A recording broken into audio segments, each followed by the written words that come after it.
Well, nice to see so many of you stayed till the bitter end. But today, I thought, given the title of the session, that I would discuss the monitoring of tumor heterogeneity via analysis of circulating tumor DNA, which is an area that my lab is heavily involved in. And so the general area that we will be talking about is liquid biopsies. I know you heard some of this earlier in the conference from Dr. Kinsler. Obviously, you're aware that the idea of liquid biopsies is getting access to tumor material, usually genomic material, but could be cells or other material, through a biological fluid, usually blood, and could be urine or pleural effusions also, or any other fluid. But the idea is that if one could really do this in a clinically useful fashion, then one would have the ability to do many things that we currently can't easily do in the clinic. And that would particularly include repeated non-invasive sampling, which of course, as we've learned over the last 2 days, is something that will be very important for us to be able to get a better handle on really how much tumor heterogeneity there is, and particularly how that changes during the course of treatment, and if that is something that one could use to change therapy based on. And also, liquid biopsies could be prognostic tests. They could be predictive tests to help you figure out what is the right drug for a given patient. There's potential applications for detecting minimal residual disease in patients who have completed definitive local regional therapy. One could, of course, also use them in following patients, much like imaging is used today. One could potentially use a liquid-based, particularly blood-based biopsy to determine whether cancer is coming back. Then lastly, and particularly, of course, important for this seminar, is one could use this potentially to study tumor heterogeneity. And so what is circulating tumor DNA? I'm sure most of you are now familiar with this analyte, but it refers to very small DNA fragments that are circulating in the plasma. And so we all have circulating DNA, and in those of us who don't have cancer, that DNA comes from normal cells that are turning over every day and dying, and some of the DNA from some of the cells that die ends up in the circulation. In patients with cancer, however, a small portion of the circulating DNA also comes from the tumor in many cases. And that's because even when we're not treating cancers, there's usually some cell turnover within tumors where there's always some cells that are dying, and some of their DNA can make it into the blood. So that means that if you draw blood from a cancer patient and you have methods to look for this circulating DNA that comes from the tumor, then one could potentially use this as a biomarker for following that patient. The biological properties of circulating DNA are also called cell-free DNA because it refers to the concept that this DNA is outside of cells and is free in the plasma. The biological properties are actually relatively poorly understood. What's clear is that these fragments of DNA are very stereotyped in size. The vast majority are 175 base pairs on average in size. That's what this peak here is this is a DNA sizing assay. And so the majority of the plasma DNA is this size, but then you also see a little bump that's twice that and 3 times that size. And that 175 base pairs is exactly the amount of DNA that would wrap around the histones with the H1 linker, and that is how it's thought to circulate in the blood and how to be why it is temporarily stable there. Typically, there's not very much of this DNA. A healthy patient or even a cancer patient with minimal disease or early disease will have on average about 5 nanograms per milliliter of this free DNA in the plasma. But higher levels can be seen in certain conditions, such as trauma, inflammation, infection. Anything that causes cell death can, of course, then raise the amount of this cell-free DNA. And very advanced cancer patients who have lots of deposits, a lot of metastatic disease, also will have often elevated levels of the cell-free DNA, and in that case, often a large fraction of it being from the cancer, actually. In both early-stage cancer patients as well as healthy individuals, the majority of the DNA is thought to come from hematopoietic cells, which of course makes sense. Those cells are turning over very rapidly and are also already in the blood. And then importantly, the half-life is only about 1 to 2 hours, and that's because there's very high DNase activity in the plasma. And what that means is when you're doing a blood draw and then analyzing the amount of cell-free DNA or the type of cell-free DNA that's there, you're really looking at the DNA that's been released in about the last 5 to 10 hours. So it's really quite an immediate picture of what's going on with that patient. And of course, if one's analyzing circulating tumor DNA, then it really is an immediate picture of what has been happening as far as the tumor cell death. So there's a number of reasons why we don't currently have a clinically available, useful assay that measures circulating tumor DNA, but I think there's 2 major factors. The first I already touched upon, which is that there just isn't very much of this DNA per milliliter of plasma. So the total amount of DNA, so which again is mostly germline, is only about 2,000 to 5,000 genome equivalents in most cases. And so that's already starting with a small pool of molecules. But what complicates it dramatically is that the amount that's from the cancer is usually a very tiny proportion. And so what I've pulled out here is some data for non-small cell lung cancer. 2 studies that looked at only stage 4 patients that used digital PCR-based technologies and found that the median percent of circulating tumor DNA in those stage 4 patients was 0.1 to about 1%. And then below that is data from the method we've recently developed where we looked also at lower stages. And so we see again in stage 4 it's roughly in the ballpark of 0.1 to 1. But then, particularly when you get down to earlier stages, that drops quite dramatically. As little as 0.01% of the circulating DNA is from the cancer in stage 1 patients. And of course, if you think about patients who are undergoing treatment for at more advanced stages, but where the treatment is working, where the tumor is being cytoreduced, then those, not surprisingly, the percentage of the circulating DNA then also drop in those cases. So one needs a very sensitive method to be able to detect this DNA. And then what's been sort of hindering clinical adoption is that there are some very sensitive methods that can be developed in a very patient-specific manner, so one can do a bunch of molecular biology work to design assays that are unique for that patient and very sensitive, but that requires a lot of work for each patient. And one really wants an assay that off the shelf has broad patient coverage, where ideally you could apply that tool to every cancer patient or every patient with a given type of cancer so that this could be clinically feasible. So how do we detect circulating DNA? There's a number of methods that have been used. Here I've ranked what had been tried until the last few years, which is starting with sequencing, such as Sanger sequencing, which of course has the issue that it's doesn't have a very good detection limit. It can only get down to about a 10% minor allele fraction, which means that really it's not useful for detecting circulating tumor DNA in the vast majority of patients. And then the majority of the literature in this field until recently has focused on mutation-specific PCR assays. These are often ingeniously designed PCR assays that suppress amplification of the wild-type allele and preferentially amplify the mutant allele. And so those can get lower on the order of somewhere between 0.1 and 1%, which already starts to make them somewhat useful. But even with those assays, the vast majority of patients, even often stage 4 patients, will have undetectable circulating tumor DNA. And then lastly, sort of the gold standard in this field has been digital PCR, which is a PCR method that is very sensitive, can get down to 0.01%. At that sensitivity, then one can detect circulating tumor DNA in many patients. And I believe Dr. Kinsler showed you some of their results with digital PCR. Now, it's important to note that basically all these methods focus on one mutation at a time. So if you want to look for KRAS codon 12 mutation, then you design a digital PCR assay for that, and then you can look for that. But that only then works, of course, in patients who have that particular mutation in their tumor. And because of that, there's been increasing interest recently in applying next-generation sequencing methods to detection of circulating tumor DNA, which is what we have also been doing, and I'll describe some of that to you in a few minutes.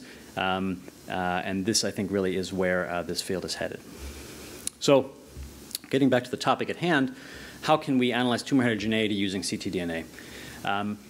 I think it's clear from all the discussions over the last 2 days that in order to understand the impact of mutational heterogeneity on particularly treatment response and development resistance, we're going to need to repeatedly sample the tumor. And we need to see how mutation profiles are changing over time. And of course, clinically, that's an extremely difficult problem. That's why we haven't done it very much historically, because it has required invasive procedures, either surgeries or biopsies, which is hard enough to do for one deposit to convince patients to have another biopsy, and particularly if it's mainly for research purposes. But gets extremely complicated if you're saying the patient has 10 or 20 metastatic deposits and you'd like to know what's in all of them. So now you're going to stick a needle in 20 times. Of course, that's not feasible. So we need alternative methods, and I think analysis of circulating tumor DNA is probably the most obvious candidate that could serve that function for us. Because if you imagine that the blood, of course, is sampling all sites in the body, or at least the majority of sites in the body routinely, then you can imagine that circulating, and also circulating tumor DNA in a way integrates contributions from many different tumor deposits at one time. And so that can help us get over this issue of potentially needing to stick a needle in 20 different places, as well as, of course, it can be done repeatedly more easily, so one could do this over the course of treatment. So if we want to do this, we need to prove that circulating tumor DNA mutations are, the mutations we find in the plasma are concordant with what's in the tumor. That's, of course, a critical point. And so that has been looked at by, in many different studies. In general, those have found very high concordance between mutations in tumor and plasma specimens. And I'll just highlight two of them. There's a study focusing on metastatic breast cancer published a couple of years ago, in which in particular they were interested in looking for mutations in PIK3CA using a digital PCR-based method.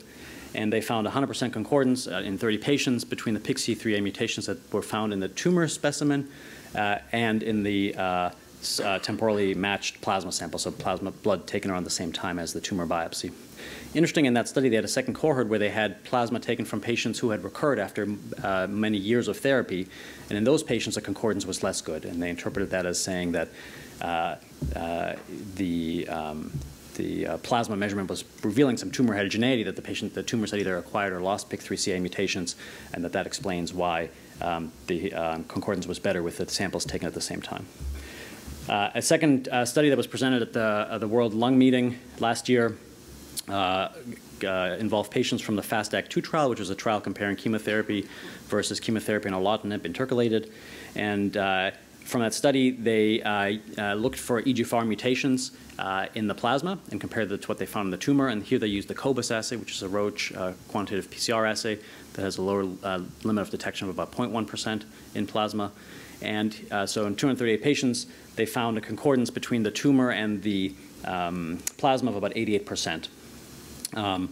Again, this assay actually is not one of the most sensitive assays. It's about 10-fold less sensitive than digital PCR is currently. And so I think that in large part explains why their sensitivity isn't quite as good as they wanted to.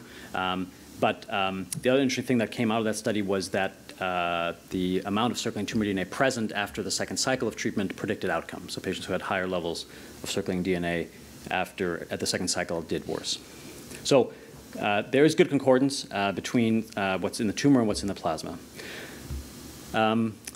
There's now starting to be a few studies that have looked at heterogeneity, the question of tumor heterogeneity using circulating tumor DNA. And here's one very recent study on a patient with breast cancer who presented with synchronous metastases, so presented with a primary mass at the same time as they already had, she already had multiple metastases. And that patient underwent biopsy of the primary mass as well as of a liver metastasis. And so that's what's shown here, where they then did genetic sequencing of some candidate genes using next-gen sequencing in the primary as well as in the metastasis.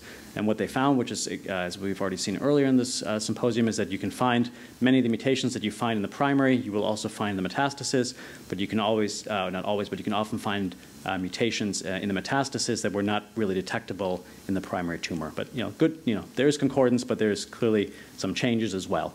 And so, again, reflecting this phenomenon of tumor heterogeneity. But what they also did was to take plasma at that same time, at presentation, and they used a next-gen sequencing-based method that had a lower limit of detection of above 1%, but because this patient was so advanced, that was good enough to detect actually all of the mutations that were present in the metastasis at the time of diagnosis. So all of them were above 1%. You can see this is a very high burden, so on average about 40% of the circulating DNA they're finding is from the cancer in this patient. What this suggests is that sampling the blood and then performing mutation analysis can potentially replace this need to biopsy metastases, and then one could have found these mutations from the metastatic deposit just by looking in the blood. So that is one way that one could use circulating tumor DNA to look at tumor heterogeneity. Another example is to identify the subclone that's responsible for recurrence at the time of recurrence.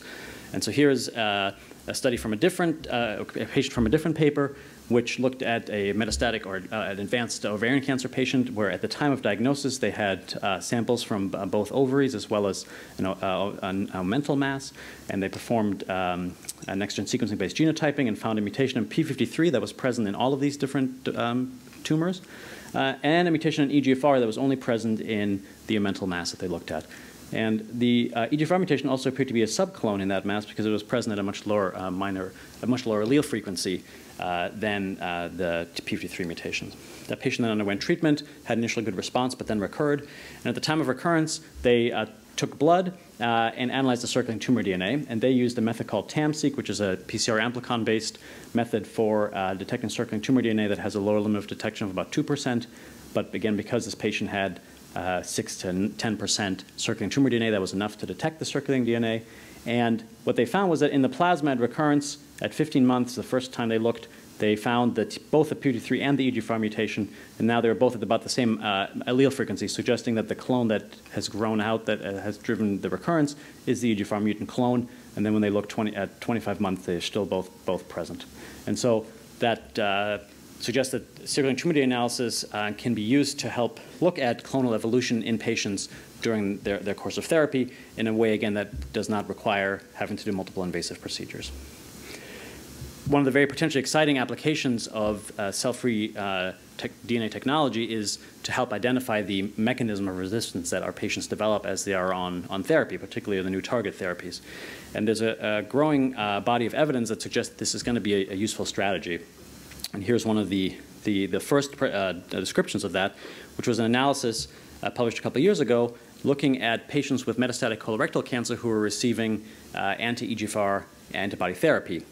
At the time, it was not clear why those patients developed resistance, what the mechanism was, in large part because they were very rarely biopsied at the time of recurrence.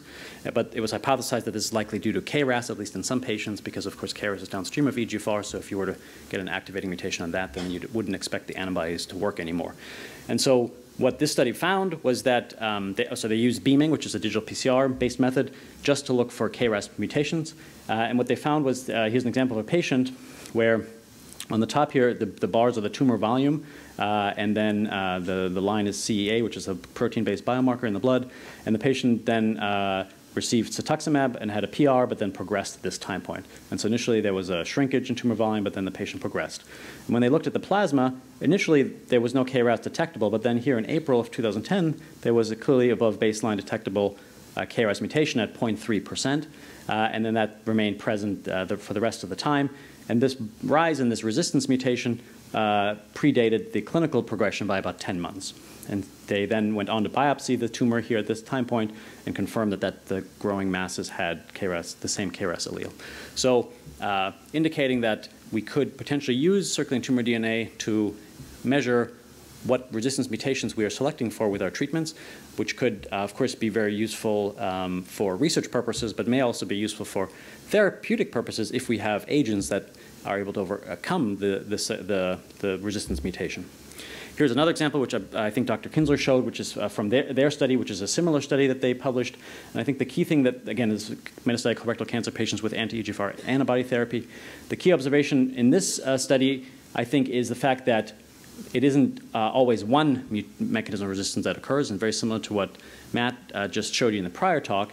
I think it's going to be the rule, not the exception, that when resistance develops, it's often going to be multiple different mechanisms of resistance in the same patient. That different tumor deposits, or even within the same deposit, we will find multiple types of resistance mutations. So here's an example of a patient who, again, was on EGFR antibody therapy, wild-type colorectal cancer for KRAS, but then eventually KRAS mutants appear, but not just one. This patient has 4 different KRAS mutations that appear at the time of progression. Here's another patient that has 2 different ones that appear, again, using digital PCR. And so in a third of patients where they found KRAS mutations in about a third of patients at progression, and a third of those had multiple KRAS mutations.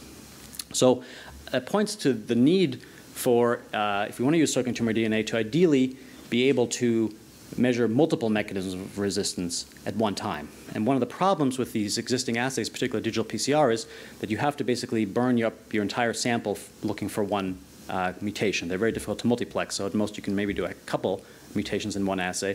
But most of the time when people look at multiple mutations, they have to split the sample into different aliquots. And if you do that, and you only have a few mutant molecules there to begin with, you start running the risk of missing things because the mutant molecule went into the tube where you were assaying for a different mutation. And so I think that really points to an unmet need in circulating tumor DNA detection, that it would be nice if we could query thousands of potential, or hundreds, or ideally thousands of potential mutations without the need for patient-specific optimization or the need to split plasma samples. And if we could do that, then this really could be a clinically useful assay. And so that was one of the key motivations for us to develop a next-gen sequencing-based method for detecting circulating tumor DNA. And by us, I mean my laboratory in collaboration with Ashley Today's laboratory here in medical oncology, who's a close collaborator on this work. And we set up really to develop a method with the following design parameters. We want it to be ultra-sensitive, meaning get the sensitivity of digital PCR about 0.01%. We want it to be able to detect all types of common somatic alterations, point mutations, indels, rearrangements, and copy number alterations, all in one assay. And importantly, we want to be able to do this simultaneously, not have to split the sample, so that we wouldn't be hitting the sensitivity limit of the sample quantity. And off the shelf, we wanted to be applicable to more than 90% of patients with a given cancer type, so that we could envision in a clinical setting ordering this assay routinely on patients with a given disease. And finally, it had to be economical and had to be able to afford it. The problem with many of the previously published next-gen sequencing-based methods for circulating tumor DNA detection is that while they work to certain degrees, they are extremely expensive. And one can't spend tens of thousands of dollars on a single blood test, and we've already discussed why that is. And so our method we call CAPP-Seq, for cancer personalized profiling by deep sequencing. It has really two main phases. The first is a design phase where we select out the portions of the genome that we want to sequence in a patient with a given type of cancer. We can't sequence the entire genome. That's much too expensive. So the way that you make it cheaper is to focus on the business end of the genome where there are most likely to be recurrent mutations in that disease of interest. And so we do that by custom bioinformatic analyses that mine either our own or publicly available data sets, exome or whole genome sequencing data sets, and then identify regions of the genome that we want to sequence. And so initially, we implemented this for non-small cell lung cancer, which is what I specialize in treating clinically. I'm a radiation oncologist, and so I have a large plasma bank in my lab of non-small cell lung cancer samples from my patients. And so in our initial implementation, we designed about 125 kb region of the genome that contained, on average, about 4 to 5 mutations in a non-small cell lung cancer tumor. Importantly, that meant that we don't have to know exactly which mutations a patient has before we use the assay. We can be sure that the vast majority of patients will have at least one, and most about 5 or more. So we then, once we have this tool, we design biotinylated oligonucleotides to those regions and then use that to fish out those regions of the genome.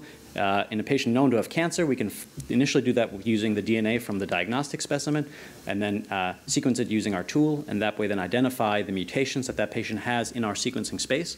And once we've identified that patient's signature, we can use the exact same tool now on the plasma DNA and quantify what fraction of that DNA is from the tumor based on the mutations that we know the tumors that are present in that patient's tumor.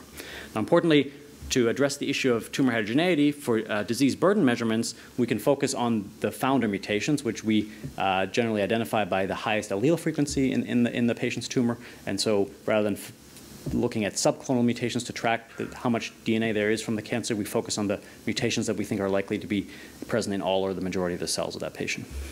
So importantly, what this process generates is a personalized biomarker for every patient without having to do any personalized molecular biology, and that's a key point. We then showed that this method is very linear and very sensitive. We can spike in cancer DNA into healthy donor blood and recapitulate the amount of cancer DNA we thought should be there, down to very low, about 0.01% for point mutations and lower than that for rearrangements and indels. And then we started applying this to plasma samples from non-small cell lung cancer patients with ranging from stage 1 to 4 with a wide range of tumor volumes from 5 to 400 cc's, and found a broad range of percent of circulating tumor DNA, as little as 0.019% in a stage 1 patients to as high as over 3% in one of the stage 4 patients we looked at. And that converts to absolute concentrations of as low as 1.9 picograms per mil. 1.9 picograms per mil is the equivalent of about a third of a cell's worth of DNA per mil of plasma. So it goes to show you how sensitive this method is. And then when we looked at in the pretreatment sample, how often could we detect the circulating tumor DNA when we knew it should be there because the patient still has the tumor that hasn't been treated, and found that for stage 2 through 4, we could detect it in every patient. For the stage 1 patients, we could detect it in about half of patients with our initial assay, which led to an overall sensitivity of about 85% at very high specificity. We also found a very strong relationship between tumor volume and amount of DNA in the plasma, which makes sense. The more tumor you have in the body, the more cells are going to be turning over and dying, so the more circulating tumor DNA that you have. But it was good to see this because this is the kind of property you want for a biomarker that you can use to track disease burden. So I'll just give a few examples of how we have applied this longitudinally to patients. Here's an example of a patient with stage 4 disease. Actually, I believe it's one of Joel Neal's patients who presented with metastatic disease. And then on these graphs, the blue is tumor volume, and the red is the amount of circulating tumor DNA as measured by CAPP-Seq. And so the patient presented with stage 4 disease, started with chemotherapy, and this thing is not working. And can you see this? Oh, yeah, okay. So, initial chemotherapy caused tumor shrinkage. That's the blue here. And at the same time, the circulating tumor DNA went down. Then the patient's tumor became resistant. The volume went up, and the circulating DNA went up. The next change in chemotherapy didn't change tumor volume or DNA much. And then the patient went on crizotinib because this was an ALK-rearranged patient, and that's the tyrosine kinase inhibitor that's targeted for that rearrangement, and had a dramatic response with massive tumor shrinkage and massive drop in the circulating tumor DNA. So this suggests that even as we're treating patients, we can use this sort of assay to follow the response of tumors to treatment. One of the motivations for me to get into this area was because as a radiation oncologist, my treatment causes changes in the normal tissues that can be very difficult to distinguish from cancer. Particularly, radiation can cause scarring, which can be hard to tell apart from cancer on scans. So here's a patient that I treated with a very large tumor, stage 2B, non-small cell lung cancer, received radiation only, and then 4 months later had this large abnormality still on the CT scan. The PET showed significant decreased uptake in the sugar, as we learned in 2 talks ago, but still a massive abnormality, and this was actually read as a stable disease by the radiologist. But now fast forward, the patient is now over 2 years out, actually over 2.5 years out, and has developed no metastases and no new lesions, and this has turned into a chronic scar. When we went back and looked at this time point in the plasma using CAPP-Seq, we found that even though the tumor volume was still very high, or the abnormality by imaging was still very high, there was no detectable circulating tumor DNA, suggesting that this could potentially predict patients who have had actually a very good response and might do well. On the flip side, it would be great if we could use this technology to detect minimal residual disease and identify patients who might benefit from more aggressive treatment. And here's a patient with stage 3 non-small cell lung cancer who received chemoradiotherapy for a disease in the lymph nodes and a primary tumor that you can't see here. He actually had a great response and had significant shrinkage of the lymph nodes back to normal size. And actually the scans were interpreted as having no evidence of disease at 5 months. Unfortunately, 7 months later, the patient had developed progressive disease with metastasis in multiple organs and then expired 1 month after that. When we went back and looked at the scan, looked at the blood at the same time point that we had the scan, even though the tumor volume had gone away, the circulating DNA hadn't really changed, suggesting that they were microscopic metastatic deposits that had not responded to the chemotherapy, likely grown somewhat to make up for the amount of DNA that was lost. Just as an example, we can detect stage 1 disease, as I mentioned, 50% in our initial version of this technology. And here's an example of that. We can detect the DNA pre-surgery, then you remove the tumor and the lobe, the DNA is gone, tumor's still gone 3 years later, and the DNA is gone, hopefully suggesting that this patient is cured. So how about measuring tumor heterogeneity? And so this is something we're very interested in. This is a major focus in the lab now. I'll show you one patient which Joel, I know, gave you a preview of, which is a patient with an L858R activating mutation treated with erlotinib who developed progressive disease after 1 year of therapy, as most of these patients, or almost all these patients will. And he was then rebiopsied to look for the T790M mutation, which of course is the resistance mutation that happens in more than half of these patients. That was run through the snapshot assay that we have available in the clinical lab here, and that did not call a mutation officially because they saw little evidence of it, but it was below the sensitivity control of that assay. When we analyzed the tumor DNA of that growing tumor from the biopsy, we could easily detect the T790M mutation at about 10% minor allele frequency, as well as the activating L858R mutation and several other SNVs that were also founder mutations in this tumor. And this 1:3 ratio suggested that about 1/3 of the cells in the biopsy specimen carried the resistance mutation. We had a plasma sample drawn right before the biopsy. In that sample, importantly, we could detect the T790M mutation as well. Now here it is at 1%, because of course the percentage of tumor DNA in the plasma is less than in the biopsy specimen, but interestingly still at about a 1:3 ratio to the other mutations, suggesting that this patient's total tumor burden in the body likely is that about 1/3 of the cells are resistant to the TKI and have this T790M mutation.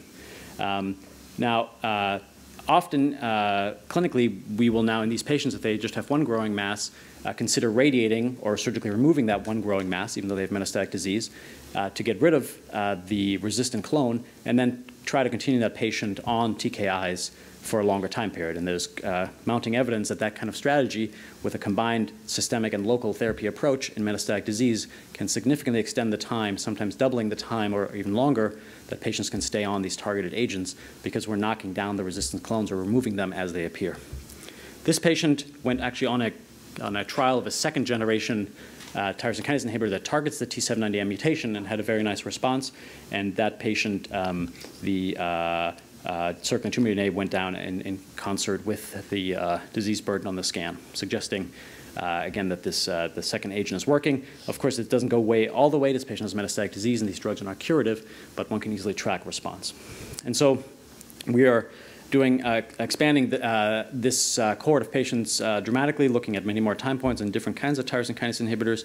And importantly, I think one thing that we can do with CAPP-Seq, which the other methods cannot, is that we can now assay not just T790M, but we can look for T790M, MET amplification, potentially mutations in KRAS, which haven't really been reported, but we can look for, and other potential mutations that might arise, all in one assay, because the one assay simultaneously can look at all the different areas.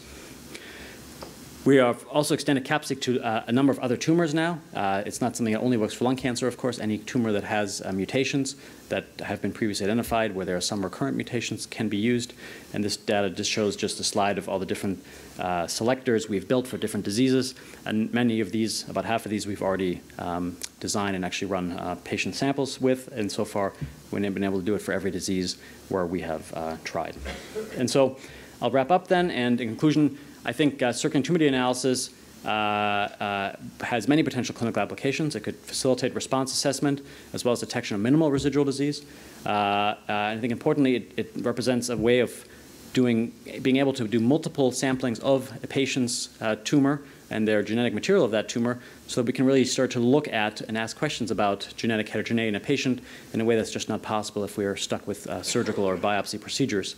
And then I think this is something that's not just a research question, because already, as I showed with the T790M example, we can identify mutations that are clinically actionable because there's next-generation drugs that target those mutations.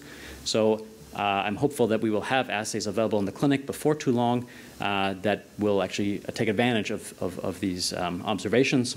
And then lastly, I think CAPP-Seq is an ideal method for doing these kind of studies because of its technical properties and being extensible to many other tumor types.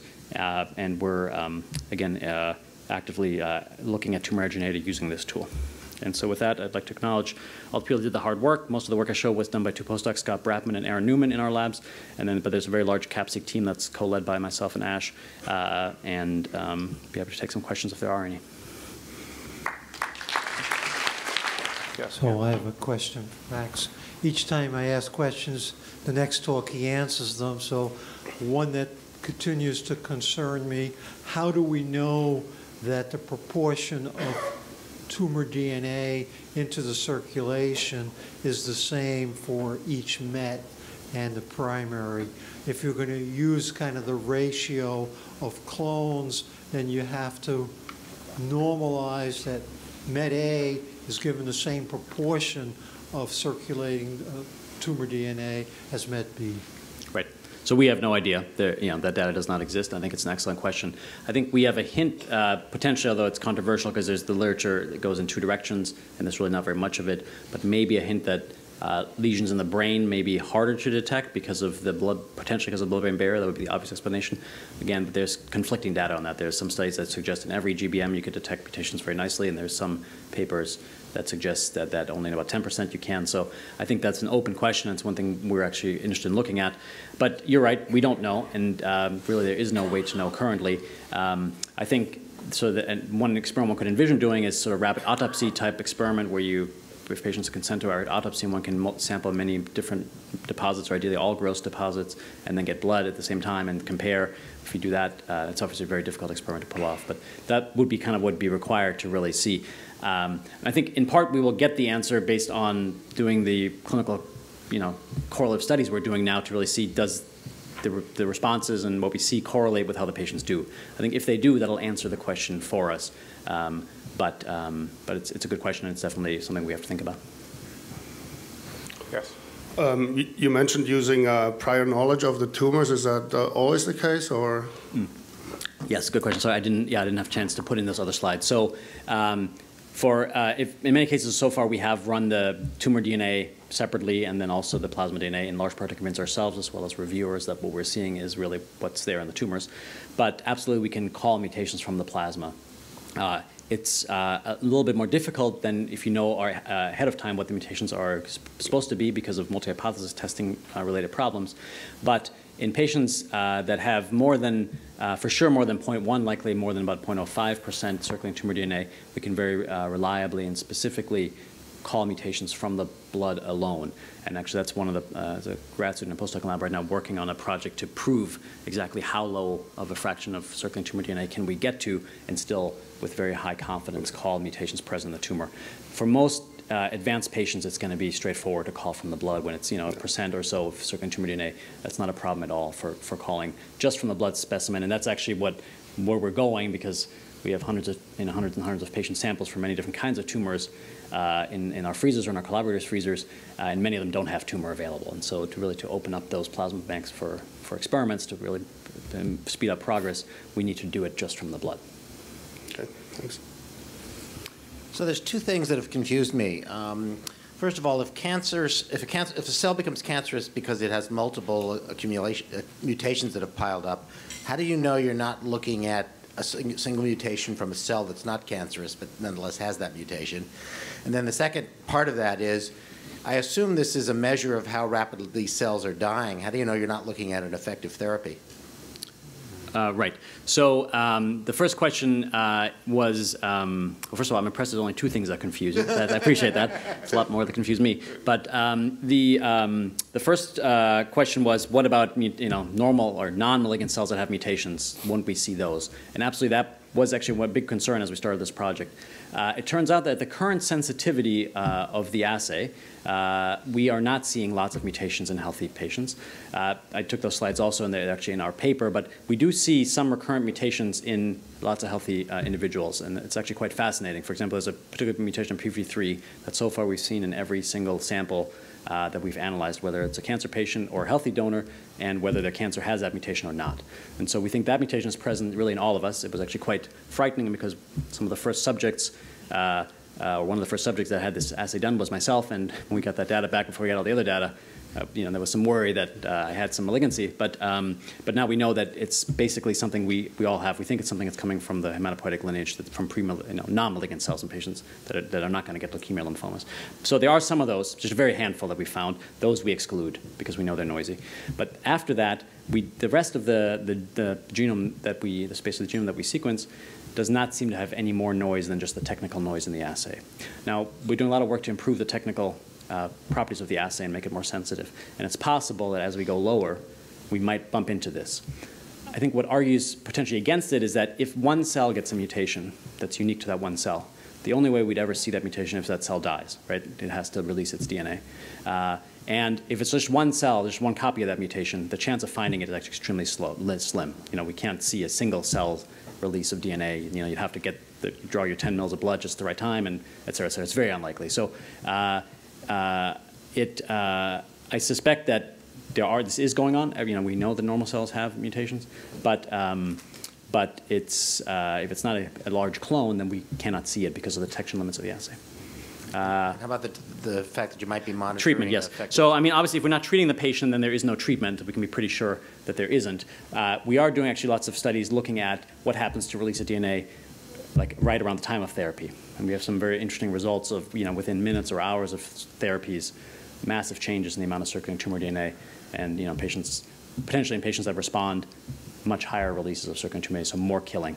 That's still very early. We need to do many more cases, but we have some sort of anecdotes along that. So I think it's possible this could be an early response marker eventually if you take blood very early. If you take blood a few days after the treatment or weeks, because the half-life is so short, then really you're back to looking at the baseline. So we're running out of time. I think we have time for maybe 3 very short questions, if possible, 2 very short questions, if possible. So we heard a number of talks over the last couple of days of the fact that subclonal sampling, single biopsies, may not be representative. And so you showed some examples where you see the allele frequencies mirroring in your circulating tumor DNA of what's seen in the initial biopsy. Do you have examples that you would expect some examples where the allele frequencies varied? Do you have examples of those, and kind of how do you interpret those with limited initial primary biopsies? Right. Great question. So I could say, again, for the mutations that we're focusing on for the disease monitoring aspects, where we're trying to track disease, are mutations that are at high allele frequency when we know the tumor specimen, when we have the tumor specimen. And so we're, if the tumor is, 60% tumor, then 30% roughly is the heterozygous mutations. We don't use mutations that we see at 0.1% as part to track the tumor. Even though they're likely real, we think with our method they're subclonal. But for the pure tracking question, forget biology, but just for the tracking, we don't use those. So that's one way around it. So that explains the example with the T790M mutation, where those mutations were, that's how they were selected for the founding clone. The T790M actually is an example of tumor heterogeneity, subclone heterogeneity. It was not present at the time of diagnosis. It appeared at the time of recurrence. And so our approach to that is currently to focus on mutations that we know are important for resistance, like T790M, MET amplification, et cetera, in that context. And so to have a much smaller basket to look for, where we look for those mutations. Separately, of course, we're doing research to look at what are new mutations that appear, and can we identify new mechanisms of resistance. But that's really a research question that's never going to be done that way clinically, right? Clinically, we're going to identify what are the resistance mutations that we can do something about, and that's what we're going to assay for in the clinic. So I think actually the clinical problem is much easier than the research problem. All right, last question. Right. Given the exquisite sensitivity of your assay, is there a lower bound of allele fraction of MAF in the primary tumor, below which you will not expect to detect that variant in the plasma? Sure, yeah. No, there's a lower limit of detection of about 0.01 or so %. So if we... But if you correlate to the MAF in the primary tumor... Sorry, I'm not understanding. Can you rephrase your question? I think I'm not understanding.